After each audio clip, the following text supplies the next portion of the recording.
이제 부양호권이 있는데, 자, 이제 부양호권은 이제 이렇게 된 거죠.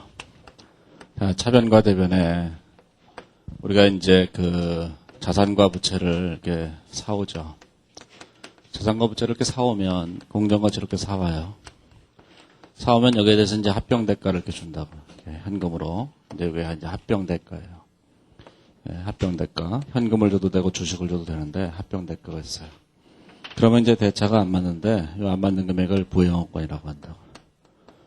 전지 부양호권이라는 게 왜 발생하느냐라는 건데 이거는 이제 현실적으로 발생하는 건 불가능해요. 왜냐하면은 자산과 부채라고 하는 것 자체는 이 공정가치라고 하는 것은 회사를 청산할 때 청산가치예요. 청산가치. 왜냐하면은 저거는 계산 안 한 거거든요. 뭐냐면은 영업권이라고는 하나도 계산하지 않은 거기 때문에 청산가치예요. 그러니까 시장에다가 이 자산을 다 팔고 그걸로 부채를 갚으면 요만큼이 딱 남는 거예요. 그러면 회사가 이 남는 금액에 예를 들어서 이게 순자산 공정가치가 예를 들어서 100억이라고 하면은 현금을 줄 때 예를 들어서 80억을 주고 얘를 20억에 샀다는 거거든요. 이게 20억 싸게 샀다는 거예요. 그럼 이게 20억을 싸게 사는 게 가능하냐면 불가능하죠. 기존에 있는 피합병회사의 주주들은 회사를 차라리 해산을 해서 지네들끼리 나눠 가지면 100억을 가질 수 있는데 합병을 하게 됨으로써 80억밖에 못 받게 된다는 거니까 있을 수가 없는 거예요. 그러면 그게 이제 있을 수 없는 일이기 때문에 있을 수 없는 일에 대해서는 이제 설명이 필요한 거예요. 그래서 회계를 하는 사람들은 여기에 대해서 이제 다양한 설명을 시작하는 거죠. 다양한 설명의 첫 번째는 뭐냐면은, 첫 번째는 기대 손실이라고 생각하는 거예요. 이렇게. 자, 기대 손실이라고 하는 건 뭐냐면은, 이 피합병 회사가 어떤 손실을 갖고 있다는 거예요. 예를 들자면, 이렇게 된 거죠. A라는 회사가 이제 B라는 회사를 합병을 하는 거예요. A라는 회사가 B라는 회사를 이제 합병을 해요. 자, 그런데 B라는 회사의 순자산 공정가치를 보니까, B라는 회사의 순자산 공정가치는 얼마냐면 계산해 보니까 100억이더라 그 얘기예요. 근데 A사가 뭐라고 얘기하는 거냐면 이런 제안을 하는 거예요. B사의 기존 주들한테 내가 너희 회사를 80억에 사겠다라고 얘기를 한다는 거예요. 그러면 B사의 기존 주들은 기도 안 차죠. 이 자식들이 미쳤나 이거든. 그냥 미친다. 아무튼 미친 거죠. 저것들이 미쳤나. 정신이 나갔나 이렇게 얘기하는 거죠 이게. 그렇죠? 그렇잖아요. 그래서 이제 저들이 미쳤나? 왜 그러는데? 왜 그런 거죠? 예? 그게 이제 웅지가 우리를 합병하겠다는 사건과 비슷한 거잖아요. 그렇죠? 왜 그러는데? 그렇죠? 예, 저도 그래서 사람들한테 물어봤어요. 아니, 그런 얘기가 있던데, 물어보니까 들리는 얘기로는 합병 대가는 하나도 안 줄 테니까 합병하자고 이랬다는데, 그거 이상한 거죠. 그러니까, 그러면 이제 이상하잖아요. 그래서 아니 우리 회사를 청산하면 100억이 남는데 80억에 팔라는 게 말이 되느냐. 그랬더니만 이제 A사가 얘기를 하는 거예요. 나는 너희가 지난 여름에 한 일을 알고 있다. 뭔데? 그랬더니만 A사가 얘기를 하는 거예요. 너희는 담배 회사잖아. 얘기하는 거예요. KTNG잖아. 너희는 담배 소송에 많이 계류돼 있는데 소송에서 패소를 하게 되면 물어줄 돈이 20억이잖아. 이 얘기를 하는 거예요. 그러면 합병을 하고 나면 피합병에서의 모든 권리와 의무를 내가 다 승계를 해야 되는데 소송에서 지게 되면 내가 대신 20억을 물어줘야 되는데 그 금액은 빼고 주는 거다. 이렇게 얘기를 하는 거예요. 그럼 KTNG에서는 모르는 줄 알았거든요. A사가. 야, 너 알고 있었구나. 그러고 이제 계약을 맺었다는 거예요. 그게 저 미래 기대 손실인 거예요, 얘가. 그러면 이 미래 기대 손실이라고 하는 것 자체가 B사의 입장에서 볼 때는 그 기대 손실이 충당 부채의 인시 요건을 만약에 충족시키는 것이라면 뭘 해야 되는 거냐면 여기다가 충당 부채를 계상하면 되는 거잖아요, 얘가 이렇게. 그죠? 근데 이게 충당 부채의 인시 요건을 충족시킬 정도는 아닌 거예요. 이게 오발 부채에 불과하다는 얘기예요. 그러니까 부채로 계상할 수는 없어요. 그래서 부채로 계상할 수는 없기 때문에 어쩔 수 없이 부채로 계상할 수 없다 보니까 여기 20억이 생긴 거예요. 예를 들어서 충당 부채로 계상할 수 있었다고 생각해 보세요. 그러면 이렇게 돼요. 자, 충당 부채로 계상할 수 있었더라면 이렇게 되겠죠. 자, 이게 자산의 공정가치가 있고 부채의 공정가치가 있어요. 자, 이걸 레팅해 보면 지금 100억이라는 얘기잖아요. 그렇죠? 그 다음에 저 소송과 관련해서 충당 부채로 계상할 정도가 된다라고 얘기한다면 여기다가 충당부채라고 하는 금액으로 소송 충당부채로 얼마를 계산해야 되냐면 20억을 이렇게 계산을 해야 되잖아요. 그리고 내가 합병대가로 현금으로 주는데 현금을 주게 되면 80억을 주게 돼요. 이렇게. 그러면 이 경우에는 어떠한 경우에도 부양권이 발생하지 않는다고요. 그런데 지금 우리는 뭐가 된 거냐면 여기서 이게 충당부채로 계산할 정도가 안 되는 거예요. 자, 충당부채로 계산할 정도가 안 돼서 이게 0이 된 거죠. 이렇게. 그러다 보니까 여기 현금으로 얼마를 줬냐면 80억을 줬을 때 대차가 안 맞게 되니까 여기 20억이라고 하는 금액의 부양권이 이렇게 발생한 거예요. 예? 자, 그러면 나중에 실제로 이 소송에서 졌다 이렇게 생각한다면 이 경우에는 소송에서 지게 되면 자, 대변에 현금으로 이제 물어줘야 돼요. 20억을. 20억을 물어주게 되면 여기다 차변에다가 자, 충당부채를 갖고 이렇게 20억을 이렇게 물어줘야 된다고. 자, 그런데 이쪽에서도 소송에서 지게 되면 물어줘야 되는데 물어준다고 할 때 이렇게 처리가 되겠죠. 자, 대변에 자, 현금으로 20억을 이렇게 물어줘야 되는 거예요. 이렇게. 자, 20억을 물어줘야 되는데 여기는 충당부채가 없으니까 그 금액을 우리가 소송 손실로 계산할 수밖에 없는 거예요. 소송 손실로 얼마를 계산하냐면 20억을 이렇게 계산하게 돼요. 자, 그런데 20억을 도대체 왜 계산했냐면은 여기서 충당부채를 계산하지 못했기 때문에 계산했던 거잖아요. 자, 그래서 이 충당부채를 계산하지 않는 대신에 우리는 여기다가 부양권을 계산했으니까 이 부양권이 발생한 원인이 이 소송 손실 때문이니까 이 부양권을 이 소송 손실이 발생했을 때 그때 환입을 잡는 거예요. 부양권을 자 20억을 손실이 발생했을 때 여기다가 부양권 환입을 잡는 거예요. 20억이. 이 회계 처리는 뭐하고 같아요? 국고보조금하고 같잖아요. 그렇죠? 성격적으로 국고보조금이래. 국고보조금. 회계 처리 방식이 비슷하다는 게 방식이 뭐예요? 어떤 비용이 발생했을 때 이 비용을 충당하기 위해서 부양권이 있었던 거잖아요. 그러니까 이 손실이 발생했을 때 부양권을 환입 잡아서 얘하고 이렇게 상기하면 되는 거죠. 근데 여기서는 이제 얘하고 상기하지 않고 얘는 손실로 처리하고 얘는 환입을 잡고 따로따로 처리하는 거예요. 내용이. 자, 그래서 저기 있는 기대손실과 관련된 부양권은 이렇게 회계 처리하게 되면 결국은 충당부채를 계산한 경우와 결과가 똑같아지잖아요. 단기손익에 미치는 영향이 동일해진다 그 얘기예요. 그래서 저기 있는 기대손실과 관련된 부양권은 당해 손실이 발생했을 때 환입을 잡도록 했어요. 그래서 여기 있는 기대손실은 어떻게 환입을 잡냐면은 거의 27페이지에 나와 있는 그 발생 원인 그거는 이제 미국 기준을 얘기한 거니까 그건 별 필요 없고 28페이지에 보면 거기 그림 1-5도 있는데 그것도 이제 미국 기준에 대한 얘기를 한번 해놓은 거예요. 그건 뭐 사실 이론적인 얘기를 하는 거기 때문에 별로 중요한 얘기는 아니고 29페이지에 오면 거기 가로 3번에 보면 기업회 기준이 있는데 그 기업회 기준에 따르면 미래 기대손실과 관련된 부양권이 있다 그 얘기예요. 그러면 가장 먼저 미래 기대손실과 관련된 있는 부양권을 먼저 계산을 해서 이 기대손실과 관련된 부양권은 기대손실이 발생했을 때 기대손실이 나중에 확정이 됐을 때 그때 뭐라는 거냐면 환입을 잡는 거예요. 그 금액과 비례해서 환입을 잡는 거예요. 그러면 이 기대손실이라고 하는 것을 회사가 임의로 정하게 되면 문제가 되니까 기준에서는 합병계약서에 명시된 경우에 한한다 그랬어요. 합병계약서에 명시가 되어 있어야 돼요. 계약서에 명시가 돼야 돼요. 반드시. 그래서 이거를 이제 3년 전인가 2003년인가 2004년도에 시험 문제를 출제하면서 회계사 2차 시험 문제를 내면서 이렇게 냈어요. 미래 기대손실과 관련된 부양권이 100원이 있는데 여기 예를 들면 이제 20억이 있는데 합병계약서에 명시되어 있지는 않다. 그러고 문제를 냈어요. 합병계약서에 명시되어 있지 않다 그러면 명시되어 있지 않는 거예요. 그럼 관계가 없는 거예요. 예, 그래서 이걸 꼭 아셔야 돼요. 합병계약서에 명시되어 있다라는 걸 꼭 아셔야 되는 거예요. 이렇게. 그래서 일단 합병계약서에 명시되어 있어야만 돼요. 그래서 거기 30페이지에 보시면 그림 1-6에 그림을 그려놨죠. 그림을 그려놨는데 그 그림을 보시면 부양업권이 있는데 부양업권을 발생 원인에 따라서 크게 뭘로 나누는 거예요. 두 가지로 나누는 거예요. 하나는 미래 기대손실 관련분하고 그 다음에 기타의 부양업권 이렇게 두 가지로 나누는 거예요. 그러면 이제 요 기대손실과 관련된 부양업권을 제외한 나머지가 뭐가 되겠어요? 이게 기타의 부양업권이 되는 거죠. 이렇게. 자, 그러면 이 기타의 부양업권은 뭘로 보냐면은 기준에서는 이 기타의 부양권은 전부 다 여기 있는 이 자산을 염가로 구매한 것으로 봐요. 자산을 염가 구매한 것으로 간주한다는 거예요. 이렇게. 그러니까 이 자산의 공정가치가 예를 들어서 200억이고 자, 부채의 공정가치가 여기가 100억이라고 할 때 자, 기대손실이 예를 들어서 없었다고 생각해 보세요. 그럼 요 20억은 뭘로 보냐면은 요 200억짜리 자산을 180억에 싸게 산 것으로 본다. 그 얘기예요. 그런 걸 우리는 염가 구매했다고 본다는 거예요.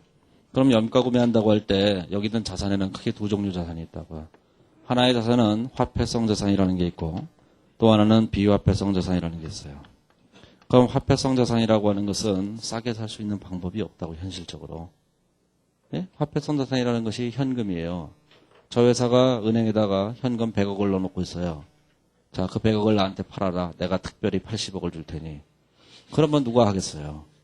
그런데 저 회사가 비화폐성 자산을 갖고 있는 토지를 갖고 있다고요. 근데 토지의 시가가 100억이라고 하는 거예요. 예? 시세가 100억이라고 하는데 야, 그거 나한테 80억에 팔아라. 그러면 그건 팔 수 있죠. 그죠? 이건 뭐 토지도 잘 안 팔리고 이러면은 그래 80억이라도 팔고 빨리 끝내버리자 이러고 팔 수도 있는 거예요 이게. 그렇기 때문에 화폐성 자산은 싸게 살 수 없지만 비화폐성 자산은 싸게 살 수가 있거든요. 그래서 이 순서를 따질 때 얘는 절대로 싸게 사는 방법이 없기 때문에 얘를 먼저 싸게 사고 그 다음에 남는 걸 얘를 싸게 샀다고 그러는 거예요. 순서를 지킬 때. 그래서 기타의 부양권을 다시 두 가지로 나눌 때도 여기도 순서가 있는 거예요. 첫 번째 순서는 뭐냐면 비화폐성 자산을 싸게 샀다고 보는 거예요. 비화폐성 자산에 염가 구매했다고 보는 거예요. 염가 구매했다고 봐요. 자, 그 다음에 비화폐성 자산에 염가 구매한 부분을 초과하게 되면 그 부분은 뭐냐면은 화폐성 자산을 염가 구매했다고 보는 거예요. 화폐성 자산을 염가 구매했다고 봐요. 좀 이따 이제 문제를 풀어보시면 알아요. 이렇게. 자, 그러면 이제 비화폐성 자산을 염가 구매했다고 볼 때 비화폐성 자산의 종류가 있을 거 아니겠어요? 자, 그러면 비화폐성 자산에 여러 가지 종류가 있는데 그 종류별로 이제 안분을 해야 돼요. 어떤 거를 싸게 샀는지 우리는 전혀 모르니까 그걸 이제 안분을 해야 되죠. 29페이지에 보시면 거기 반가로 2번에 보면 기타의 부양권이 있는데 일단 기타의 부양권은 가장 먼저 비화폐성 자산을 염가 구매한 것으로 본다는 거예요. 첫 번째 문단에 보면 비화폐성 자산을 염가 구매한 금액에 우선적으로 배분한다 그랬죠. 그러니까 기타의 부양권은 동그라미 1번에 보면 비화폐성 자산을 염가 구매한 부분과 화폐성 자산을 염가 구매한 부분 두 가지로 나눠지는데 비화폐성 자산을 염가 구매한 금액에다 일단 배분하고 그리고도 남으면 화폐성 자산으로 배분한다 그 얘기예요. 그러니까 순서를 지키셔야 돼요. 그러면 순서를 지킬 때 제일 먼저 뭐가 되나? 제일 먼저 기대 손실 그죠? 이렇게 두 번째 비화폐성 자산의 염가 구매, 세 번째가 화폐성 자산의 염가 구매 이렇게 되는 거예요. 순서는 이 순서를 지키셔야 돼 순서를. 내 마음대로 하는 게 아니고. 그러면 이제 비화폐성 자산을 염가 구매한 부분에 일단 배분을 먼저 하는데 자, 이 비화폐성의 종류가 뭐냐라는 거죠. 자, 이 비화폐성 자산의 종류가 이런 게 되어 있어요. 자, 여기에 삼각자산도 있고, 자, 삼각자산도 있고, 비삼각자산도 있어요. 비삼각자산이라는 게 있죠. 자, 이 삼각자산과 비삼각자산으로 또 배분을 해야 돼요. 근데 싸게 살 때 뭘 싸게 샀는지 우리는 전혀 알 수가 없거든요. 그래서 예를 들어서 이런 예를 하나 들어보세요. 자, 우리가 이제 요 예를 들을 때, 자, 이제 비삼각자산이라는 게 있고, 그 다음에 삼각자산이라는 게 이렇게 두 가지가 있어요. 자, 비삼각자산에는 대표적인 것으로 재고자산하고 토지가 있고, 삼각자산에는 자, 건물이나 이런 기계장치 같은 것들이 있다고요. 이렇게. 이런 것들이 있어요. 자, 이 중에서 싸게 샀다고 얘기하는데, 지금 기타의 부양권이 예를 들어서 100억이다 이렇게 생각을 해보세요. 그냥 가정을 하는 거예요. 기타의 부양권이 100억이라고 가정하면, 여기는 재고자산과 토지와 건물 기계장치를 싸게 샀다고 보는데, 얼마나 싸게 살지 모르니까 일단 이들의 공정가치를 계산하는 거예요. 각각의 공정가치를 계산해서 자 얘도 100억, 얘도 100억, 얘도 100억, 얘도 100억이라고 해보세요. 이렇게. 그럼 다 합쳐서 400억이 되잖아요. 이렇게. 근데 이 400억이라는 자산 중에서 뭘 싸게 샀는지를 모르니까 일단 공정가치 비율로 싸게 샀다고 봐요. 평균적으로 싸게 샀다고 본다 그 얘기예요. 그래서 평균적으로 싸게 샀다고 보기 때문에 여기 있는 부양권을 어떻게 하는 거냐면은 얘네들을 싸게 샀다고 본다는 얘기예요. 얘네들을 싸게 샀다고 보면 이 재고자산을 싸게 산 거예요. 얼마를 싸게 샀냐면 전체적인 부양권이 100억이기 때문에 자 4분의 1을 싸게 사야 돼요. 그러면 여기는 재고자산은 25억을 싸게 산 거고 토지도 25억을, 자 건물도 25억을, 자 기계장치들 25억을 싸게 산 거예요. 자 그러면 우리가 실질적으로 산 가격으로 한다면 싸게 샀다고 생각하지 말고 그냥 취득원가를 계산한다고 생각한다면 이 재고자산은 지금 결과적으로 얼마에 샀다는 얘기예요. 75억에 샀다는 거잖아요. 이렇게. 100억짜리 재고자산을 지금 75억에 샀다는 거예요. 그러면 75억에 샀다고 얘기한다면 나중에 이 재고자산이 팔려나가면 매출원가가 얼마가 되냐면 매출원가가 이게 75억이 돼야 되는 거예요. 이렇게. 그런데 지금은 이 재고자산이 얼마로 계산되어 있냐면 100억으로 계산하고 요 25억 싸게 산 부분은 지금 부회영업권으로 계산되어 있으니까 이 재고자산이 팔려나가게 되면 이 재고자산이 매출원가로 얼마를 계산하게 되면 100억을 계산하게 되는 거예요. 이렇게. 자, 그러면 요 금액이 100억으로 계산되어 있는데 원래는 얼마가 돼야 돼요? 75억이 돼야 되잖아요. 그래서 요 재고자산이 단기 비용 처리될 때 그때 얘를 환입을 잡는 거예요. 얘를 환입을 잡아서 환입 25억을 잡음으로써 자, 요 금액과 요 금액을 넷팅한 금액이 요 금액과 똑같이 만드는 거예요. 그건 이쪽에서 했던 얘기랑 똑같은 거예요. 소송 손실과 미래 기대 손실 관련된 부양권이 있다고 할 때 미래 기대 손실을 계상하는 연도에 얘를 환입을 잡듯이 그 미래 기대 손실이 비용 처리되는 연도잖아요. 그때 환입을 잡듯이 이 발생 원인이 되는 이런 자산들이 실현될 때 비용 처리될 때 얘를 환입 잡는 거예요. 지분법에서 얘기했던 순자산 과소평가액을 생각하는 방법과 같아요. 물론 이제 원인은 조금 다르고 내용은 조금 다른 거지만 개념적으로 이게 순자산 과소평가액이라고 생각하고 이것이 순자산 과소평가에 대한 내 지분액이라고 생각한다면 순자산 과소평가액들이 얘가 비용 처리되는 과정에 따라서 우리가 순자산 과소평가액을 생각해 가잖아요. 그런데 여기서는 그걸 거꾸로 환입해 가는 거예요.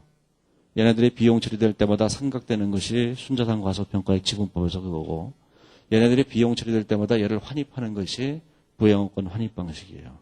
개념적으로 같다고 생각하고 방향만 다르다고 생각하셔야지 쉽게 아실 수 있어요. 자, 그래서 이제 이거를 안분을 하죠. 자, 안분을 해서 이제 환입을 잡는데 요 재고자산은 팔려나갔을 때 얘를 환입을 잡는 거예요. 자, 이 토지도 팔려나갔을 때 얘를 환입을 잡는 거예요.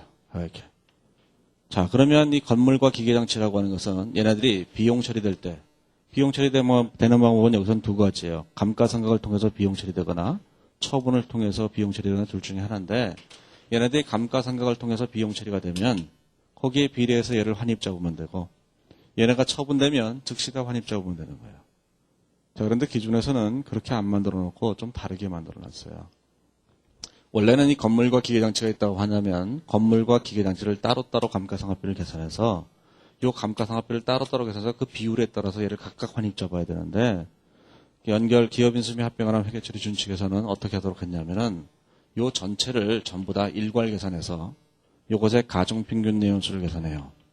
그러니까 삼각가능 자산은 별도의 가중평균 내용수를 계산해서 가중평균 내용수에서 요 금액을 정액법으로 환입 잡도록 했어요. 예? 그 얘기하면 또 무슨 긴 얘기가 돼요. 자, 그래서 아무튼 그냥 그러려니 하세요. 예? 그냥 그러려니 하셔야 돼요. 안 그러면 이거 굉장히 긴 얘기가 돼요. 한 30분도 넘게 얘기해야 돼요. 역사를 얘기하려면.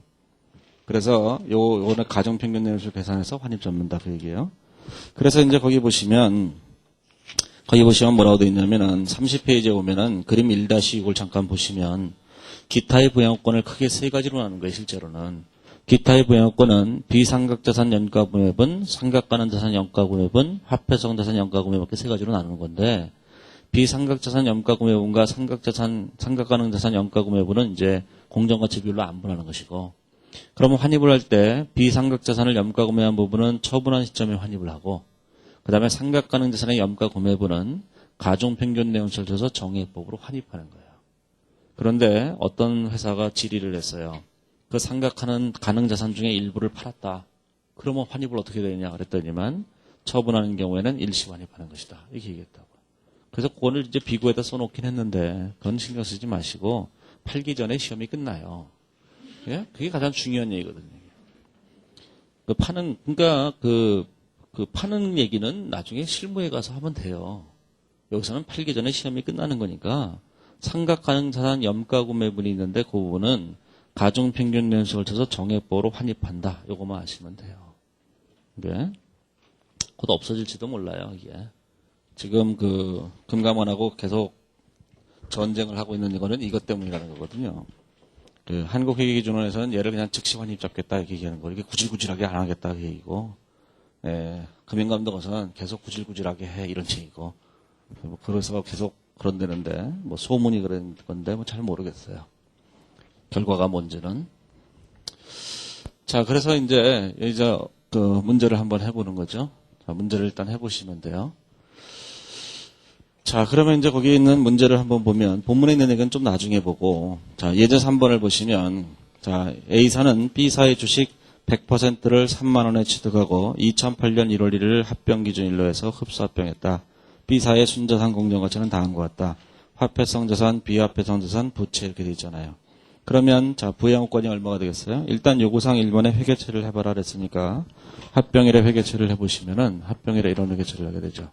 자 차변과 대변에 거기 보시면 뭐라고 되냐면 화폐성 자산이 3만 원이고 화폐성 자산이 3만 원. 자 비화폐성 자산이 있는데 자 비화폐성 자산이 거기 얼마냐면은 10만 원이 돼요. 자 그 다음에 뭐가 됐냐면 거기 부채가 얼마냐면 7만 원이 되죠. 자, 얘를 합병하는데 뭘 줬냐면은, 이게 순자산 공정가치니까, 얘를 합병할 때 합병 대가로 현금으로 얼마를 줬냐면은 3만 원을 준 거예요. 그럼 나머지 3만 원이 이게 부양호권이 계산된 거죠. 자, 이제 부양호권 3만 원이 계산됐으면, 자, 요 금액을 순서대로 나눠야 되는 거예요. 제일 먼저 기대손실, 그 다음에 기타, 이렇게. 그런데 거기 보시면, 가로 3번에 보시면, 2008년 1월 1일 날 식별 가능한 부채로 계산할 수는 없지만, 미래에 발생할 것으로 기대되는 손실은 5천 원으로 타사의 특허권 침해에 관련된 손해배상 소송과 관련된 것이다. 만약에 그 소송에서 지게 되면 우리가 5천 원을 물어줘야 된다는 거예요. 그런데 합병계약서에 그 내용이 명시되어 있다. 자, 그것 때문에 덜 주기로 약속했다. 그런 얘기예요. 이게 거의 뭐 질 것 같다는 거죠. 실질적으로. 자, 그러면 이걸 가지고 계산할 때 이렇게 나누는 거예요. 이게. 자, 첫 번째로 자 기대 손실과 관련된 부양호권. 기대손실 관련된 부양호권이 얼마냐면 5천 원 이렇게 된 거죠. 자, 두 번째로 뭐가 되냐면 기타의 부양호권이 있는 거예요. 자, 기타의 부양호권이 얼마 되냐면 2만 5천 원이 되는 거예요. 자, 그러면 기타의 부양호권을 우리가 나눌 때 이제 비화폐성 자산을 연간 구매한 부분으로 먼저 나눠야 되잖아요. 그러기 위해서는 비화폐성 자산이 얼마나 있는지를 알아야 되는데 가로 2번 자리에 보면 비화폐성 자산이 재고자산, 토지, 건물, 기기장치 네 가지가 있잖아요. 자, 재고자산, 자, 토지, 자, 건물, 그리고 기계장치 이렇게 되는 거예요. 자, 건물과 기계장치는 구분할 필요가 없어요. 어차피 두 개는 가중평균연수를 계산해서 환입을 잡을 거니까 구분할 필요가 없죠. 자, 그러면 이걸 가지고 공정가치를 일단 써보면 공정가치가 얼마냐면 2만, 2만, 4만 이렇게 되죠. 2만, 자, 2만. 요 금액은 얼마 되냐면 6만 이렇게 되는 거예요. 그래서 합치게 되니까 이게 10만 원이죠. 자, 우리는 2만 5천 원을 싸게 샀어요. 근데 어떤 걸 싸게 샀는지를 모르니까 우리가 공정가치 비율로 싸게 샀다고 본다는 거죠. 그러면 이게, 자, 부양호권이 얼마가 되냐면, 자, 부양호권이 얼마냐면 2만 5천 원이에요. 자, 얼마를 싸게 샀는지를 계산해보면 전체의 25%니까, 자, 재고자산의 25%에 해당하는 5천 원을 싸게 샀고, 자, 토지도 5천 원을 싸게 샀고, 건물과 기계장치는 15,000원을 싸게 산 거예요. 그래서 이렇게 계산된 거예요. 자, 이제 환입을 잡아야 되는데 환입을 어떻게 잡냐면은 기대손실과 관련된 부양호권은 기대손실이 발생할 때 환입을 잡아요. 언제 발생했냐면 거기 가로 3번에 보면 2009년에 발생했다고 했으니까 자, 환입을 계산해 보세요. 2008년도의 환입액과 2009년도의 환입액을 계산해 보는 거예요. 그러면 얘는 기대손실은 언제 발생하냐면 2009년에 발생했으니까 얘는 2009년에 5천 원을 이렇게 환입을 잡으면 돼요. 그 다음에 재고자산, 토지, 건물, 기계장치가 있는데 요 재고자산은 요 공정가치 2만 원짜리가 팔렸을 때 환입을 잡죠. 재고자산이 언제 팔렸냐면 가로 2번에 오면 2008년 말에 다 팔렸으니까 요거는 2008년도에 환입을 잡는 거예요. 요거는 없고. 자, 토지는 계속 보유 중이니까 필요가 없고.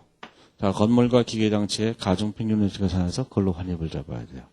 자, 그럼 가중평균연수 어떻게 계산할 것인가? 가중평균 내용연수에 대해서는 거기 왼쪽에 30페이지에 계산을 해놨는데 공정가치 비율로 계산을 했어요. 그러면 가중평균 내연수를 여기서 계산을 해보시면, 자, 계산이 이렇게 되는 거예요, 얘가. 자, 계산을 해보는데, 건물의 내용연수가 20년 남았고, 기계장치가 5년 남았어요. 자, 건물이 얼마냐면, 건물이 20년. 자, 기계장치가 5년 남았다고 해요, 이렇게. 그럼 이거를 이제 가중평균 내연수를 계산해보면 이렇게 계산되죠. 자, 건물의 내용연수가 20년이에요. 자, 기계장치의 내용연수가 5년이에요. 얘를 이제 평균을 내야 되잖아요.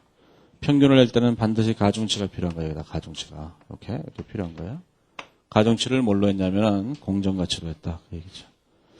자, 그러면 그 공정가치가 얼마냐면은 공정가치가 거기 보면 2만 원과 4만 원이니까 공정가치가 약간 이제 2만 원과 4만 원이니까 요게 2만 원이고 자, 요게 4만 원이에요. 그럼 이 공정가치 비율로 계산하기 위해서 자, 요게 2만 원과 요게 4만 원이 계산되는 거예요. 자, 그래서 이걸 계산해 보면 딱 10년이 계산돼요. 그러면 가중평균연수가 10년이니까 얘를 10년에 걸쳐서 이렇게 환입을 잡으면 돼요. 그래서 얘가 1,500원이 됐고 이것도 1,500원이 됐죠. 그래서 이걸 계산해보면 자 이게 6,500원이고 이것도 6,500원이고 이렇게 계산된 거예요. 그래서 부양권 환입액이 2008년도에 6,500원, 2009년도에 6,500원이 계산된 거예요.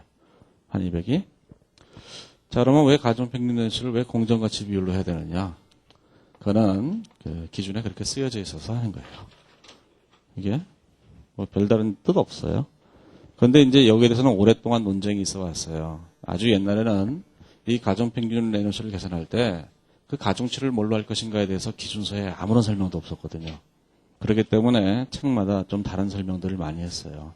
그래서 어떤 책은 이 책처럼 공정가치로 가중치로 사용하는 것이다. 이런 책들도 있었고 그렇지 않고 감가상각비를 가지고 가중치로 하는 것이다. 이런 책들도 있었고 여러 가지 책들이 있었어요.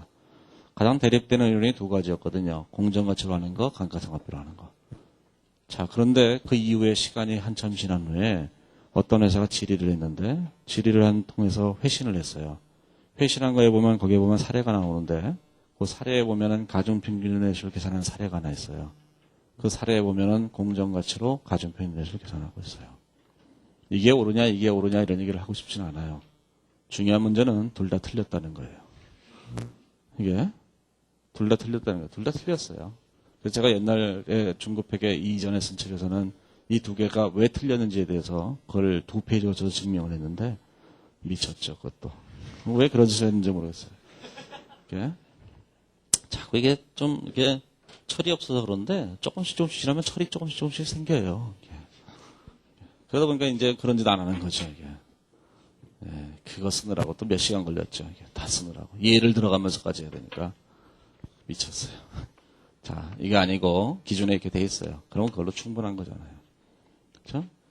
몇 년 동안 그렇게 얘기를 해도 사람들이 안 믿는 분위기라서 이번엔 질의회신의 근거를 써줬어요. 예, 이게 이번에는 30페이지 보면 제일 밑에 보면 각조 12번이 있죠. 금융감독원 재무보고에 관한 실무의견서 2001-5. 이제는 믿겠죠. 이게 불신의 시대 사니까 별걸 다 써야 돼요. 자, 그래서 거기 30페이지에 보시면 거기 두 번째 문단에 제일 위에서 두 번째 문단에 보면은 삼각가능자산의 가중평균 내연수는 삼각가능자산의 공정가치를 가중치로 사용한다. 그 근거가 뭐냐? 금융감독원 재무보고에 관한 실무의견서 2001-5다. 그 얘기예요. 예. 자, 뭐 여기까지는 뭐 그렇게 생각을 하시고, 자, 앞으로 다시 한번 잠깐 가보시면은, 자, 이제 이렇게 됐어요. 29페이지에 가보시면은, 이제 아까 얘기했지만, 비화폐성자산을 염가 구매한 부분은 비화폐성자산의 공정가치 비율로 안 보낸다고 그랬잖아요. 근데 비화폐성자산의 종류가 많이 있거든요. 많이 있어요. 많이 있는데, 거기 밑에서 밑에서 두 번째 문단에 보시면, 거기 뭐라고 했어요? 이때 밑에 두 번째 문단에 세 번째 줄 보시면 이때 안분대상이 되는 비상각 자산에는 재고자산, 매도 가능 증권, 투자 부동산, 토지 등을 포함하지만 이연법인세 자산은 포함하지 않는다. 자, 문제에서 이런 것도 기억을 하셔야 돼요. 그들은 나빠요. 이런 걸 시험에 낸다니까요. 내면 안 되는데 이걸 내놓고 스스로 막 통쾌해하는 거예요. 야, 내가 이런 걸 냈어. 에이, 참. 나중에 회계사가 되면은 다 책 보고 할 거잖아요. 그 왜 그런 암기력 테스트를 하는지는 모르겠는데 기본적으로 개념이 뭔지 말면 되는 건데. 자, 이제 비화폐성자산에 대한 종류가 쭉 써줄 거 아니겠어요. 그래놓고 여기다가 이연법인세 자산을 하나 써준다고 얘가 이렇게. 그럼 아무것도 모르는 우리는 막 고민하는 거예요. 뭘 고민하겠어요? 얘가 비화폐성 자산인가 아닌가 이걸 고민하죠. 얘가 화폐성인가 비화폐성인가 이걸 고민하고 있을 거라고 얘가. 우리 그 기준에 뭐라고 됐어요? 배분하지 않는다 그 얘기예요. 예? 그러니까 얘는 빼버려야 되는 게 얘는 아예. 그렇죠? 그러니까 이연법인 자산은 배분하면 안 되는 거예요. 비화폐성 자산이면은 틀림없는데 빼면 안 된다. 그걸 꼭 기억하셔야 돼요. 자, 그 다음에 또 이런 걸 오해를 해요. 제일 마지막 문단에 보면은 이런 게 돼 있어요. 우리 또 문제에서 이렇게 내요. 실제 이제 재무, 아까 그 의견서에 보면 그 사례도 나와 있는데, 이 재고자산이라고 하는 것이 문제에서 이렇게 나온다고요. 후입선출법을 적용한다. 이렇게 나온다고요. 예? 그 기준 사례도 그렇게 돼 있어요. 후입선출법을 적용한다. 근데 후입선출법을 적용하는 건 원가 흐름의 과정이고, 여기서 환입을 잡을 때는 요 재고자산의 실제 물량 흐름을 가지고 해야 돼요. 그래서 이걸 후입선출법을 적용하느냐 선입선출법을 적용하느냐 이게 중요한 게 아니고 이 재고자산이 팔렸냐 안 팔렸냐가 중요한 거예요. 그래서 후입선출법을 적용한다 하더라도 팔려나갔으면 환입을 잡는 거예요. 무조건.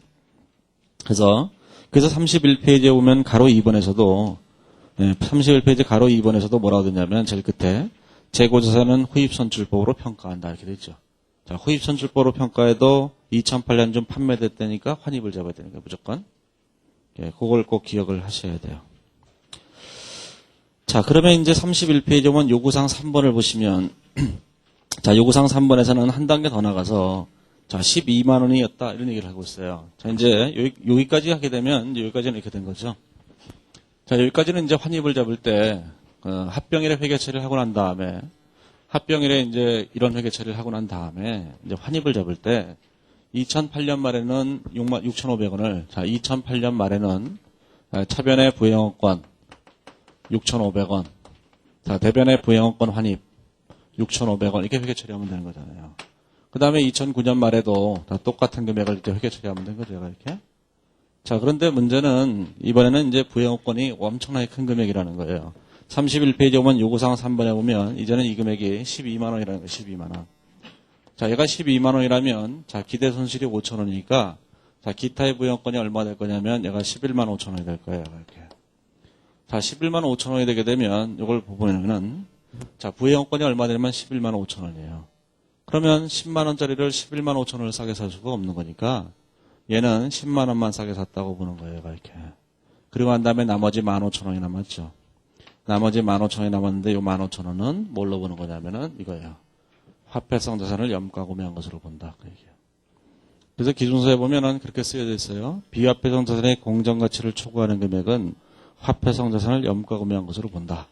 그래서 저는 굉장히 충격을 받았거든요. 그 문장을 딱 읽으면서 아니 이들이 드디어 미쳐가는구나.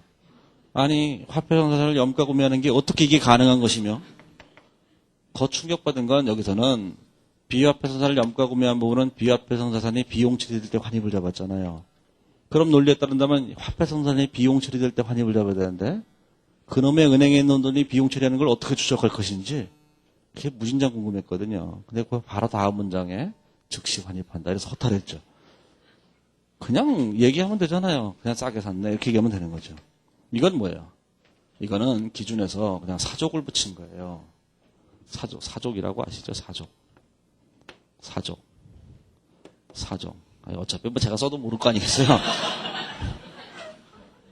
아니, 그렇잖아요. 제가 써도 모르잖아요.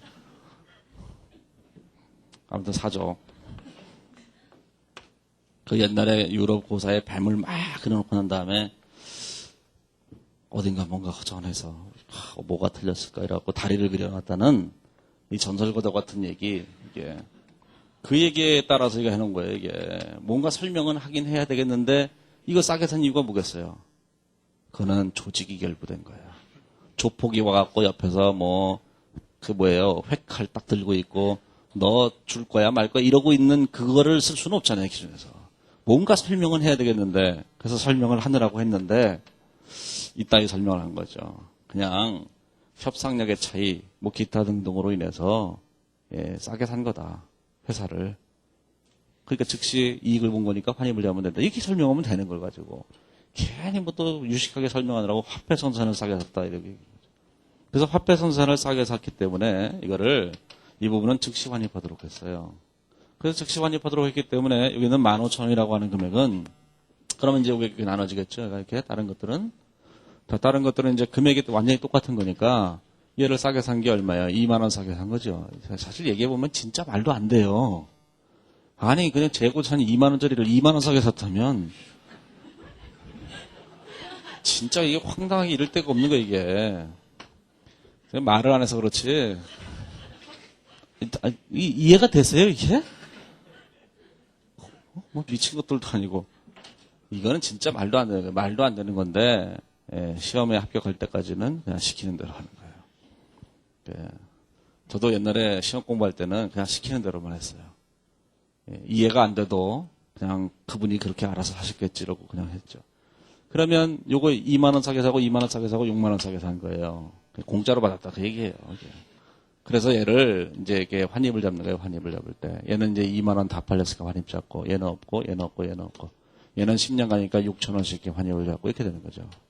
그러면 환입을 잡을 때 어떻게 된 거냐면은 요게 얼마 된 거예요. 요게 된 거죠. 자, 2009년 말에는 요걸 환입을 잡으니까 얼마가 돼요? 11,000원을 환입 잡는 거죠, 이렇게. 그 다음에 2008년 말에는 요거 두 개 합쳐서 26,000원을 환입 잡는 거예요, 이렇게. 26,000원을 이렇게 환입 잡는 거예요. 자, 그러면 요건 어떡할 거냐? 요 15,000원은 즉시 환입하도록 했어요. 그래서 이제 기준에서는 즉시 환입하도록 해갖고 매수일에 즉시 환입한다 이렇게 돼 있거든요. 근데 사실은 매수일에 환입할 이유가 전혀 없는 거잖아요. 우리가 이제 회계연도에만 이렇게 환입하면 되는 거거든요. 그러니까 즉시 환입할 이유가 없어요. 근데 기준에 즉시 환입한다 이러니까 다들 합병하는 날 환입하느라고 난리를 치고 있는 거죠. 생각을 해보세요. 우리가 감가상각을 한다고 생각해보세요. 그러면 감가상각은 그럼 매일매일 해야 되나요? 예? 12월 30일 날 한 번만 하면 되는 거지. 항상 회계 처리는 동일한 회계기간 내에만 하면 되는 거거든요. 그러기 때문에 저번에 이 단계적 이런 것도 있잖아요. 10%에다가 20%를 추가로 사서 30%가 됐을 때 구주식 공정가치에다가 자, 신주의 취득원가를 더한 걸 취득대가로 본다 이러거든요. 중대영역에서. 그럴 때 뭐라고 했냐면 이 주식을 공정가치로 평가함에 따라서 발생한 옛날의 취득원가와의 차이가 있잖아요. 이 차이가 이제 공정가치로 평가하는 거니까 평가손익이거든요. 그 금액을 기준에는 뭐라고 써있냐면 중대한역을 행사하는 회계연도에 당기손익으로 처리한다 이렇게 돼 있다고. 그렇게 표현을 해줘야 되는 거예요. 그러니까 중대한역을 행사하게 된 날이 속하는 회계연도에 그때 당기손익 처리한다 이렇게 해줘야 되는데 얘만 유일하게 또 이렇게 돼 있어요. 매수일에 환입한다고. 그러니까 다들 1월 1일 날 노는 날 환입하느라고 정신이 없는 거예요 이게. 그래서 2008년 1월 1일 날 환입을 잡는 거예요 이렇게. 노는 날 아유 참. 예? 그래서 노는 날 출근해서 환입을 잡아야 돼. 그래서 2008년 1월 1일 날 그걸 환입을 잡는 거예요. 15,000원을. 시험 문제 나오면 노는 날 가서 하세요. 시험에서는 다 뭐라고 그래요? 다 1월 1일 합병을 해요.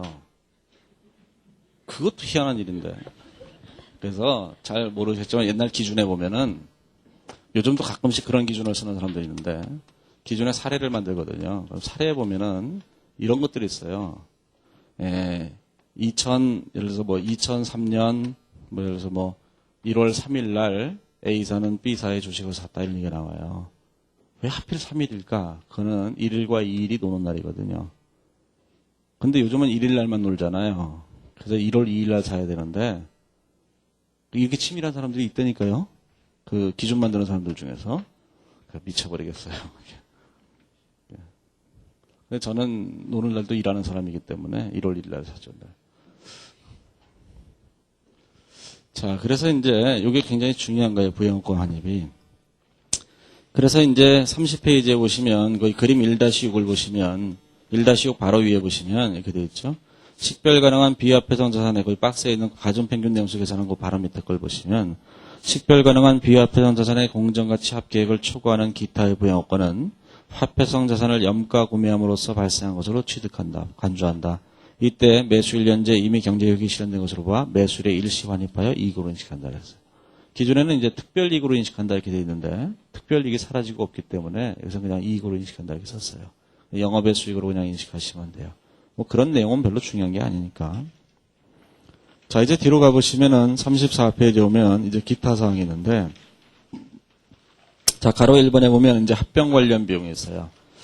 자, 합병 관련된 비용에는 어떤 것들이 있는가라는 건데 그림 1-7에 보시면 모두 4가지를 써놓고 있죠. 자, 4가지를 써놓고 있는데 4가지를 써놓을 때 기본적인 비용의 차이는 이런 데 있어요. 4가지를 써놓고 있는데 근본적인 비용의 차이는 어디에 존재하는 거냐면은 이런 게 돼 있어요. 자, 차변과 대변에 이렇게 돼 있을 때 자, 이제 그 순자산 공정 가치가 있고 여기다 이제 합병 대가를 주는 거잖아요. 이렇게. 그렇죠? 그러면 이 합병 대가를 주고 난 다음에 부대 비용들이 들어간다고요. 자, 그럼 부대 비용들이 현금으로 이렇게 부대 비용들이 들어갈 때 이 현금으로 들어가는 이 부대 비용들을 어디다 처리할 거냐라는 건데 성격에 따라서 가야 되는데 이 부대 비용 관련된 거기 그림에 있는 그 4가지 지출들 중에서 그게 이제 현금으로 지출될 거 아니겠어요? 그게 이 피합병 회사의 개별적인 자산과 직접적으로 관련된 거는 그 자산의 취득원가예요. 그게 거기 있는 뭐가 되는 거냐면은 자산 취득 부대비용이라는 거예요. 요 개별적인 자산과 예를 들어서 이 중에서 토지와 관련된 취득세 등록세를 내야 된다 이렇게 얘기한다면 합병을 하게 되면 소유권이 이전되니까 취득세 등록세를 내야 될 거 아니겠어요. 물론 뭐 취득세 등록세 감면 대상이라면 안 내도 되겠지만 만약에 내야 되는 거라면 취득세 등록세를 내야 되잖아요. 그럼 이건 토지와 직접 관련된 거잖아요. 그러면 건물을 살 때 건물 관련된 취득세 등록세를 내야 되죠. 예. 이것도 결국은 뭐가 되냐면 건물과 직접 관련된 거잖아요. 이 기업 전체와 관련된 게 아니라 그 개별 자산과 관련된 건 그 개별 자산의 취득원가다 그 얘기예요. 그게 이제 거기 있는 세 번째 얘기고 그 다음에 기업 결합의 직접 비용이라고 하는 것은 이 기업을 전체적으로 내 것으로 만드는 데 들어간 그 부대비용이에요. 그 부대비용은 특별 자산과 관련이 없잖아요. 개별 자산하고. 그거는 영업권의 취득원가로 본다는 거예요. 그게 이제 매수원가라는 거예요. 매수원가에 포함시킨다는 거는 결국 영업권의 취득원가가 되게 돼요. 이게. 그 다음에 기업 결합의 간접 비용이라고 하는 것은 걔는 합병하고는 아무 관계도 없다는 거예요. 기본적으로. 그래서 단기 비용 처리하는 거고 제일 마지막에 있는 신주 발행비는 이 현금이 여기는 내가 주식을 발행할 때 들어간 비용이다 그 얘기예요. 그러니까 이 주식의 발행 부대 비용이니까 주식의 발행가에서 차감해야 된다 그런 뜻이에요. 이게 성격에 따라서 가는 거예요. 기준에서는 어디까지만 나와 있냐면은 제일 위에 두 가지만 설명이 돼 있어요. 기업 결합의 직접 비용과 기업 결합의 간접 비용 두 가지만 설명돼 있고 자산 취득 부대 비용과 신주 발행비 두 가지는 없어요. 두 가지는 없는데 이론적으로 이렇게 하셔야 돼요. 그 이후에 이제 시험에 객관식으로 나왔을 때 자산 취득 부대 비용과 신주 발행 비용 이게 나중에 출제된 적이 있는데 다 요런 식으로 처리해야지만 답이 나와요. 그러니까 이게 맞았다는 얘기죠. 그리고 아무도 이의 제기 안 했으니까 여기다 이걸로 다 통일되고 끝났다는 얘기잖아요. 그러니까 이렇게 하셔야 돼요. 처음에는 논란이 많이 있었어요. 처음 기준이 만들어졌을 때는. 그래서 이걸로 이제는 통일됐다고 봐요. 자, 그러면 예제 4번을 보시면 뭐 별로 어려운 얘기는 아니니까. 자, 합병을 했죠. 합병을 했는데 순자산 공정가치가 가로 2번에 오면 합병 기준을 연대 B사의 순자산 장부가액은 25만 원, 순자산 공정가치는 35만 원이 되는데 여기서는 장부가액은 아무것도 중요한 게 아니에요. 매수법에서는 무조건 공정가치만 가지고 하는 것이다. 라는 거니까 순자산 공정가치가 35만 원이에요. 자, 순자산 공정가치가 35만 원이니까 이렇게 된 거죠. 자, 차변에 여기다 이제 순자산이 있어요. 자, 순자산이 얼마 되냐면 자, 35만 원이 됐어요.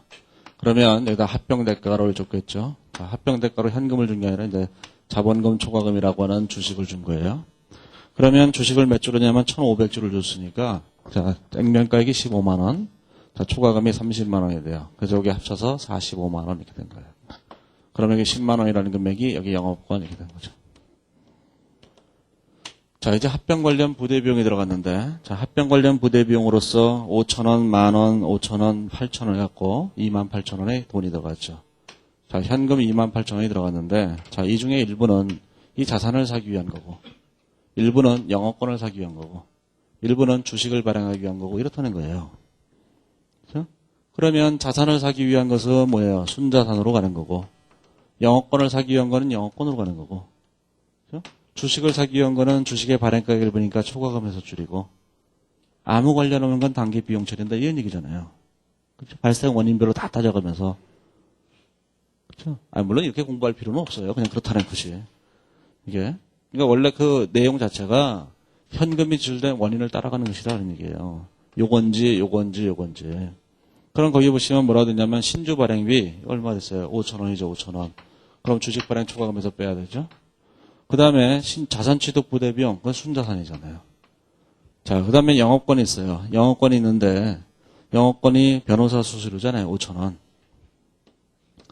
5,000원? 자, 그 다음에 비용이 있어요. 유지 비용이 8,000원 이렇게 된 거죠. 자, 그래서 영업권이 얼마 됐어요? 자, 10만 5,000원이죠. 이렇게. 자, 그런데 사람들이 이 문제를 풀 때 이런 생각을 좀 해보셔야 되는데, 이제 문제에서 이제 영업권이 얼마냐 이렇게 물어보는 거예요. 영업권이 얼마냐 이렇게 물어보게 되면 우리가 이제 분계식으로 해서 풀어도 되는데 분계식으로 풀면은 뭐 괜히 시간만 오래 걸리는 거거든요. 그 산식으로 푸는 게 제일 편한 거예요 원래. 뭐 산식으로 푸는 게 어렵다면 뭐 분계를 해도 상관은 없겠지만 그런데 이제 문제는 뭐냐면은 그러면 합병업권을 계산할 때, 산식으로 계산할 때, 합병 대가가 있고, 여기다가 순자산 공정가치를 이렇게 뺀 게 합병, 영업권이잖아요. 그렇죠? 자, 그걸 빼는 거예요, 이렇게. 자, 그럼 합병 대가로 지금 뭘 줬어요? 주식을 줬죠, 주식을. 주식을 줬는데, 지금 합병 대가로 준 게 뭐냐면 주식을 줬고, 그 다음에 또 뭘 줬어요? 합병 부대 비용이 발생한 거잖아요. 그렇죠? 그러면 우리가 항상 이런 생각을 한다고요. 주식을 줬을 때, 주식을 줬으니까 주식의 공정가치가 있잖아요. 45만 원. 그런데 여기서 주식 발행비가 존재하죠. 주식 발행비 5천 원이 존재하는 거니까, 이게 45만 원에다가, 자, 주식 발행비 5천 원을 빼게 되면, 이게 44만 5천 원이다. 이렇게 계산한다고요. 틀림없이 그렇게 할 거예요. 그렇죠? 주식의 발행가액이니까. 그 다음에 부대비용이 얼마가 들어갔냐면, 요게 5천 원이죠. 합병 관련 부대비용. 얘만 부대비용으로 본다고 했잖아요. 다른 건 아니고. 그래서 합병 관련 부대비용 5천 원. 요거만 포함시킬 거예요, 얘가. 자, 거기다가 순자산 공정가치가 얼마예요? 35만 원이죠. 자, 그럼 이걸 합치게 되면 얼마 돼요? 45만 원이 돼요. 자, 두 개를 빼게 되면 얼마 돼요? 10만 원이 돼요. 희한하게 10만 5천 원이 안 나오잖아요. 이게. 자, 이 비밀은 밝혀내지 못했어요, 아직. 분개를 하게 되면 틀림없이 10만 5천 원이 나와요. 근데 이렇게 하게 되면 이상하게 10만 원이 나와요. 이게? 진짜 이해해요. 이건 진짜 미스터리예요. 그런데 이 5천 원이라고 하는 이 주식 발행비를 여기서 빼면, 신주 발행비를 빼면, 여기다가 신주 발행비 5천 원을 합병 대가로 다시 더해야 돼요. 요걸 빼면 다시 더해야 된다고요. 합치게 되면 45만 5천 원이 되죠. 그래서 얘를 빼야지 10만 5천 원이 돼요. 근데 여기다 뺀 건 좋은데 여기다 왜 다시 더해야 되는지 그게 참 모호해요. 진짜로. 그게 굉장히 어려운 얘기인데 저는 밝히지 않기로 했어요. 밝혀야 될 이유가 없잖아요. 뭐 이걸 알아서 뭐 하게요. 이거는 1997년인가 8년부터 제가 이제 학생들이랑 굉장히 논쟁을 벌여왔던 거거든요. 왜 도대체 얘를 다시 더해야죠, 맞는 건지. 우린 주식의 발행가액이란 항상 빼면 됐잖아요. 상식적으로 산식으로 풀면 항상 이렇게 푸실 거예요, 여기 계신 분들이. 이 바닥에는 누구도 다 이렇게 풀어요. 강사들도 다 이렇게 풀 거예요. 산식으로 풀면.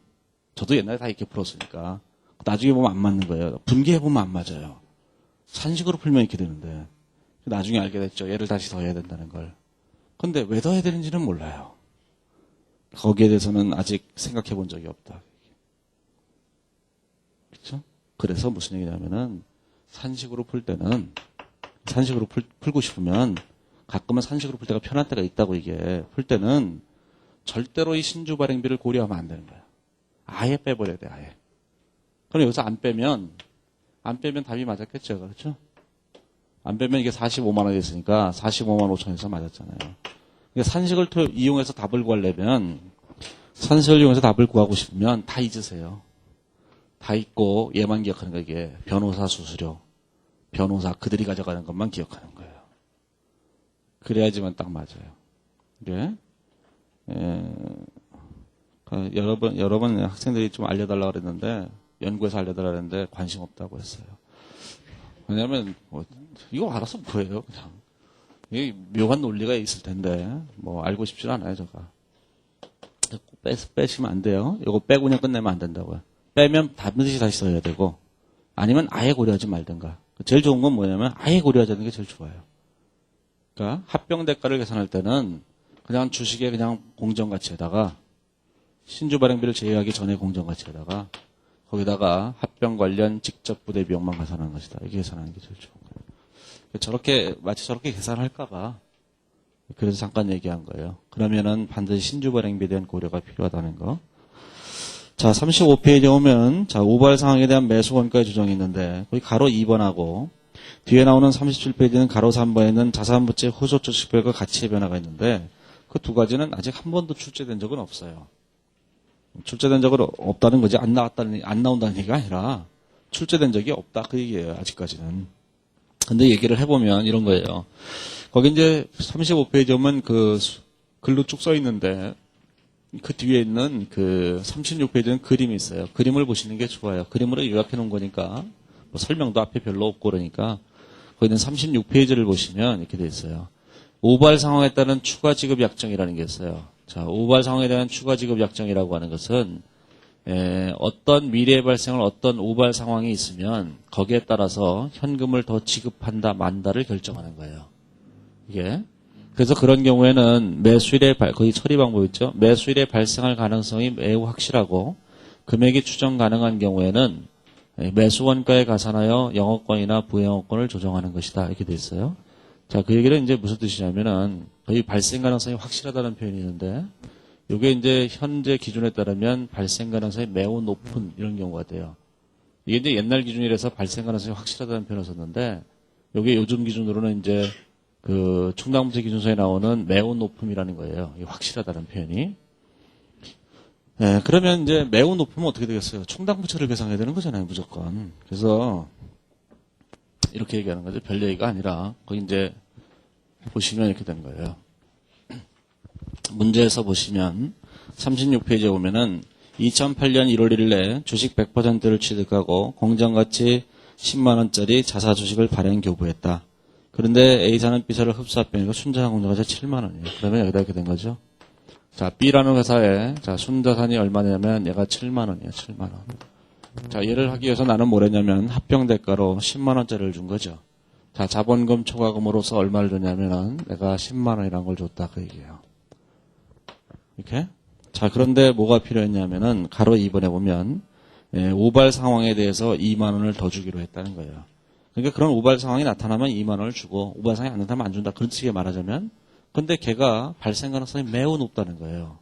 매우 높으니까 걔에 대해서는 충당부채를 계산해야 되겠다. 그런 얘기죠. 네? 그래서 그 충당부채가 얼마냐면 2만 원을 계산하는 거니까 매우 높은 경우에는 이렇게 부채로 계산하는데 부채로 계산해야지만 요거 두 개를 합한 게 뭐가 돼요? 매수원가가 된다는 거예요.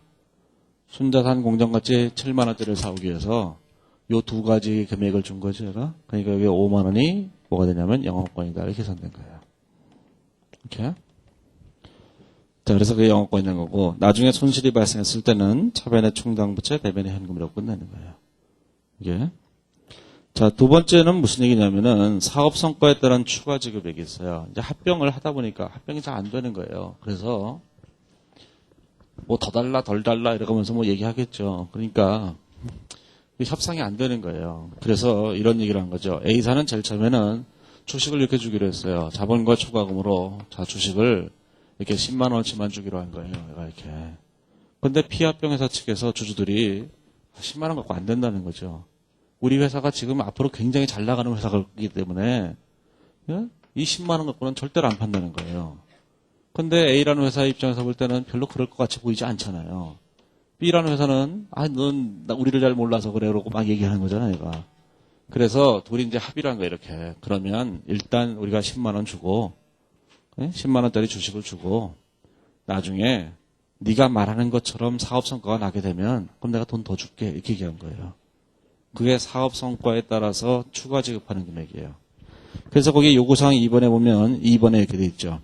A사는 B사의 사업 성과에 따라서 추가로 2만 원을 지급하기로 약정하고 매수일이 속하는 회계전도에 현금으로 지급됐다고 할 때 이렇게 돼 있죠. 자, 그러면 처음 회계 처리할 때는 이렇게 회계 처리해서 30원을 이렇게 회계 처리를 해서 영업권이라는 걸 계산하게 됐다는 얘기예요. 자, 시간이 지나서 B사가 얘기했던 그런 경영 성과가 나오게 돼서 2만 원을 더 줘야 됐다는 거예요. 자, 2만 원을 현금을 이렇게 더 주게 됐죠. 2만 원을. 2만 원을 더 주게 되면 그거는 합병 대가 일부니까 영업권으로 2만 원을 더 계산한다 그 얘기예요. 그렇죠? 거기는 그 36페이지에 있는 그 그림에 있는 처리 방법에서 영업권이나 부영업권에서 조정한다는 얘기는 이 추가로 더 주는 금액을 합병 대가로 보겠다 그런 뜻이에요. 예? 그래서 합병 대가로 총 이만큼을 준 거예요, 이만큼을. 요건 처음에 확실하게 준 금액. 요건 앞으로 사업 성과에 따라서 줄지 안 줄지 모르지만 나중에 주게 돼서 준 금액이 되는 거예요. 사업 성과가 안 나면 이걸 안 주게 되니까 영업권이 그만큼 줄어들 거 아니겠어요. 그 다음에 세 번째는 매수대가로 발행한 유가증권의 시가락으로 인한 추가 발행이 있어요. 자, 이 얘기는 또 이제 이런 얘기인데, 좀 다른 얘기인데, 자, 이제 A사가 B사한테 주식을 발행해 주기로 했다는 얘기예요. 그래서 발행을 해줬어요. 이게 사계약이니까 뭐 별다른 계약이 다 있을 거 아니겠어요. 뭐 이면 계약도 있을 수 있고, 뭐 자기 마음대로 계약이 많이 있을 수 있으니까. 자, A사가 예를 들어서 2007년 4월 1일 날 합병했어요. A사가 B사랑 합병을 했다고. 그리고 주식을 지금 10만 원어치 발행을 했어요. 이렇게. 자, 합병을 하면서 A사가 B사한테 이렇게 얘기를 한 거예요. 뭐 여러 가지 이유가 있을 수 있는데 B사의 주주들은 이 주식을 팔 수가 없다. 이런 경우도 있을 수 있을 거예요. 합병하게 되면 별다른 게 다 있어요. 그래서 뭐 예를 들어서 이 주식을 B사가 가져가는 A사 주식을 당분간 팔지 말라. 그리고 언제 팔 수 있냐면은 예를 들어서 2007년 10월 1일 이후에나 팔아야 된다. 요 기간 동안은 절대로 팔 수 없다. 이렇게 약정을 맺을 수도 있을 거예요. 이 주식 물량이 굉장히 커서 시장에 나오면은 엄청나게 주가가 폭락할지 모르기 때문에 내놓지 마라. 이렇게 약정을 하고 합병을 줄 수도 있어요. 자, 그러면 이제 이 B라는 회사의 주주들은 자기는 최소한 10만 원이라는 금액은 보장받아야 되는 거잖아요. 그래서 10월 1일 이전에는 못 파는데 혹시 10월 1일 날 팔았다고 할 때 혹시 10만 원이 안 되면 네가 10만 원을 채워달라는 거예요. 10만 원이 되게끔 주식을 더 달라 이런 얘기예요. 이게. 자, 그런데 여기서는 그런 경우에 어떻게 할 거냐 그 얘기인데 요구사항 3번에서는 매수대가로 교부한 주식의 시가가 하락해서 매수계약에 따라 추가로 액면 10,000원의 주식을 발행 교부했다 그랬죠. 자, 그 얘기는 무슨 뜻이냐면 자, 액면가액 10,000원짜리 여기 자본금 초과금이 얼마예요? 원래 5만 원 5만 원이거든요. 자, 요때는 액면가액 5만 원짜리 주식을 발행하게 되면 그것의 시가가 10만 원이었어요. 근데 이때는 주가가 하락을 해서 얼마를 해야 되냐면 액면가액 6만 원짜리 주식을 줘야지만 시가가 10만 원이 되는 거예요. 이게? 근데 이미 이때는 5만 원어치를 줬으니까 이때 뭐가 돼요? 10,000원어치의 주식을 더 발행해 줘야 되잖아요. 그래서 10,000원어치의 주식을 더 발행해 주기로 했다 그런 얘기야. 10만 원을 채우기 위해서. 자, 그래서 우리가 자본금이라는 금액이 여기다 10,000원이 더 늘어난 거예요. 이렇게 10,000원을 더 늘려서 주식을 더 발행해 주게 되면 기존에 발행한 주식의 발행가액이 얼마야? 10만 원이잖아요. 이 발행가액을 조정한다는 거예요. 이 발행가액을 조정하게 되면 뭐가 되냐면은 이렇게 되는 거죠. 발행가액을 조정해야 되니까 저 초과금을 10,000원을 이렇게 없애는 거예요. 그러면 요거를 다 네팅해보면은, 네팅하면 어떻게 되겠어요? 네팅하면 자본금 6만 원과 초과금 4만 원 이렇게 되죠. 그렇죠? 개념적으로 이날 현재로는 뭐였어요? 액면가액 6만 원짜리 주식이 10만 원의 가치를 갖고 있었던 거잖아요. 그 결과가 되게끔 조정을 해야 된다는 거예요. 만약에 이제 이런 문제가 나오게 되면 모르면 그냥 하나도 몰라요. 주식을 더 발행해 준다 그러면은 이걸 뭐 어떤 방법으로 처리하겠어요? 자본금 10,000원, 초과금 10,000원 그런 다음에 여기다가 영업권을 처리하는 사람들 뒤죽박죽 할 거 아니겠어요? 최초에 발행한 이 주식의 발행가액에서 이렇게 차감하는 거예요. 이게. 자, 37페이지에 오면 가로 3번에 오면 자산부채 후속적 식별과 가치의 변화가 있어요. 자, 자산부채 후속적 식별과 가치의 변화라는 게 있는데 후속적 식별이나 가치의 변화는 별 차이점이 없는 거예요. 그건 어차피 같은 거예요. 후속적 식별하고 가치의 변화는 같은 거니까 여기서는 그냥 가로 1번에 보면 후속적 식별에 대해서만 얘기를 했는데 자, 후속적 식별에 대해서는 무슨 얘기가 되는 거냐면은 옛날에 살 때, 이 회사를 살 때, 이 회사를 합병할 때는 이 회사 몇 달이 지나고 난 다음에 보니까 이 회사 소유에 토지가 있다는 것을 발견하게 된 거예요. 그런 걸 뭐라고 하냐면 후속적 식별이라고 하는 거예요. 처음에는 없었는데, 처음에는 식별 가능한 순자산이 아니었는데, 나중에 가보니까 토지가 있는지를 확인하게 됐다는 거죠. 요즘도 뭐 조상 땅 찾으러 다니는 사람들 있잖아요. 그렇죠? 조상 땅이 있는지 없는지도 모르는 사람들. 그렇죠? 없겠죠. 네. 저는 저희 집에 없을 거라고 확신하기 때문에 안 다녀요. 네. 자, 그러면 이 토지를 나중에 100원이라는 걸 확인했잖아요. 이걸 후속적 식별이라고 얘기한다고요. 자, 가치의 변화라고 하는 것은 뭐냐면 이걸 말한 거예요. 옛날에 토지라고 하는 것이 자, 100원으로 이미 계상을 했어요. 자, 토지의 공정가치가 100원인 줄 알고 자, 나중에 알고 보니까 그 밑에 금괴가 묻혀 있는 거예요. 그 밑에 땅 밑에 있는 게 옛날에 며칠 전에 아니라 미국 메이저리그에 투수가 하나 있어요. 이게 기사에서 읽으셨나요, 이거? 그래서 맨날 연봉은 메이저리그에 겨우 올라갈까 말까 이러는데, 자기 고모인가, 이모인가, 해갖고 땅 좀 사라 그래갖고 땅을 살았더니만 그 땅 속에 엄청난 양의 석재가 있다는 거잖아요. 그 가치가 몇백만 달러의 가치가 있다는 거잖아요. 그게 뭐예요? 가치의 변화예요. 옛날에 5만 달러를 주고 샀는데, 그 밑에 오면은 엄청난 양의 석재가 있어서 그 석재가 캐서 팔면은 500만 달러를 벌 수 있다. 그건 가치의 변화가 된 거잖아요. 그걸 가치의 변화라고 하는 거예요. 후속적 식별하고 가치의 변화는 별 차이는 없는데, 후속적 식별은 아예 있는지도 몰랐는데 나중에 알게 된 거고, 가치의 변화는 있는 줄은 알았는데 가치를 잘못 측정했는데 이제야 보니까 그런 가치가 아니더라. 이게 가치의 변화예요. 그러면 그걸 어떻게 하냐면은 이렇게 하는 거죠. 거기 보시면 37페이지에 보면 제일 밑에 동그라미 1번, 동그라미 2번 이렇게 써놨는데 자 거기 그 38페이지에 보면 그림 1-9를 보시면 돼요. 그림 1-9에 보면 뭐라고 되어 있냐면은 자 순자산의 후속적 식별이 있죠. 그게 뭐냐면은 매수일 이후 최초로 게시하는 회계연도 말 이전. 참 말이 참 표현이 희한하죠. 이게 기준서에 있는 그대로 쓴 거예요. 매수일 이후 최초로 게시하는 사업연도 말 이전. 자 이게 뭐냐면은 자 이게 회계연도가 이렇게 쭉 있으면 이렇게 회계연도가 있죠. 자 이제 이때 합병을 했어요. 자 언제 합병했는지는 중요하지 않아요. 그러면 이 매수일이 속하는 회계연도 이후 회계연도가 요거잖아요. 이후 최초로 게시하는 회계연도가 요때예요, 요때. 그 회계연도의 회계연도 말 종료일 이전. 자, 그냥 다음 회계연도 말까지 이러면 되는 거야. 그렇죠? 그냥 다음 그러니까 매수일이 속하는 다음 회계연도 말까지 이러면 되잖아요. 그런 걸 그렇게 어렵게 표현해 놓나 참. 자, 요때. 자, 요때까지 후속적 식별이나 가치의 변화를 알게 되면 자, 그 금액은 영업권에서 조정한다는 거예요. 거기 써 있죠? 영업권에서 조정한다고? 얘는 영업권에서 조정해요. 자, 그러면 그 이후에 되게 되면 얘는 단기손익 처리한다는 거예요. 그럼 왜 다음 년도 말까지냐? 그건 그냥 정확한 거예요. 예? 이런 거는 저한테 물어보시면 안 돼요. 예전에는 이런 거 말고 이런 것도 있어요. 그 다음 년도 말까지도 있었어요. 아니, 매수일에 속하는 다음 년도 말까지잖아요. 옛날엔 다른 규정도 있었는데, 그 다음 년도 말까지 이런 것도 있었어요. 그건 친애들이 그냥 정하는 거예요. 이게 별거 아니에요. 그것도 모르면 이제 틀리는 거죠. 다음 년도 말인지 그 다음 년도 말인지. 지금 현재 기준에서는 이제 다음 년도 말까지밖에 없어요. 그래서 후조처 식별에서 매수일 이후 최초로 게시하는 회계연도 말 이전은 매수일이 속하는 회계연도 다음 회계연도 말까지고, 그 밑에 있는 건 그 이후 회계연도예요. 이게.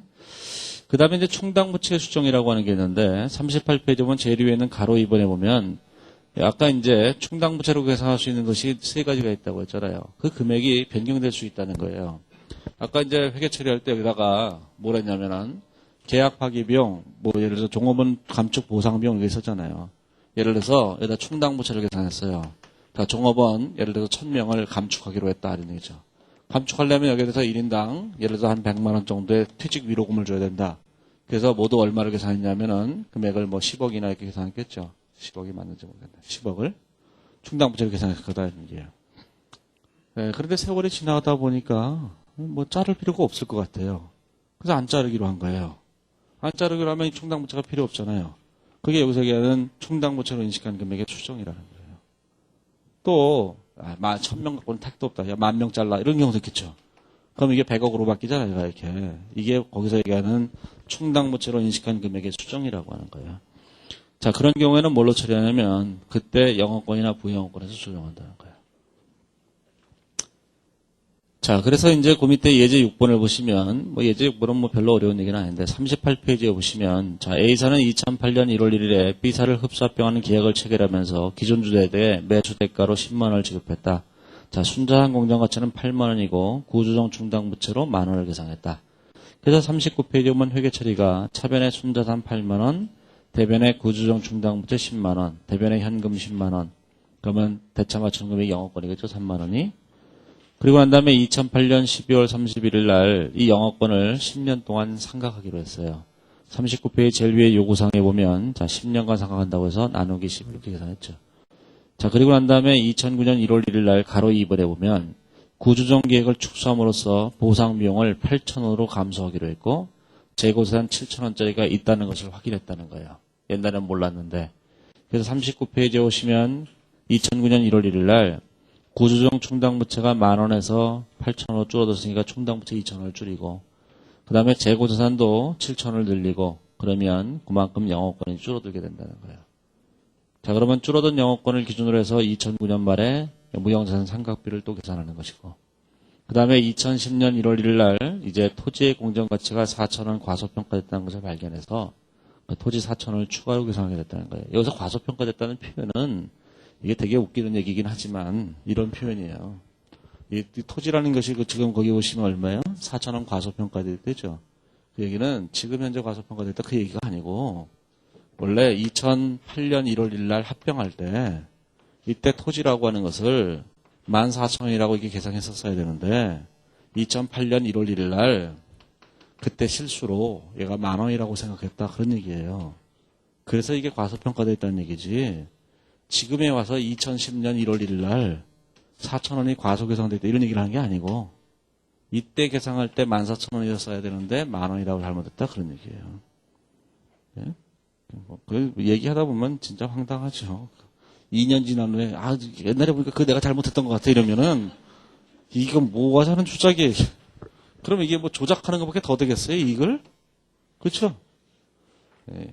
아무도 인정하지 않아요 이러면. 그러면 회계사들이 가서 뭐라고 했어요? 여러분들이 회계사가 되시면 가서 이런 얘기해서 아저씨 그러지 마세요. 예? 그따위로 사시면 안 돼요. 이렇게 얘기를 해야 되는 거예요 이게. 에이, 기준 만든 사람도 무슨 뭐 회계사들 허수아비로 하라. 자, 그리고 난 다음에 마지막에 그래서 이제 그 금액은 단기 이익으로 처리한다는 거예요. 그래서 토지평가이고 단기 이익 처리한 거예요. 자, 요거는 뭐 1년에 회계 처리 한번 쭉 해보시면 돼요. 예? 별 얘기는 아닌데 내서는 안 된다고 개인적으로 생각해요. 별로 중요한 얘기도 아닌데. 예, 39페이지에 오시면 4번에 지배존속회사 간 합병이나 종속회사 간 합병 그냥 한번 읽어보시고 다 가로 5번에 보면 재무제표 작성했는데 그것도 그냥 읽어보세요. 뭐 객관식에서는 이제 맞다 틀리다만 하시면 되는 거니까. 자, 오늘은 여기까지 하고 내일은 그 지분통합법에 대해서 얘기를 하죠. 3절부터.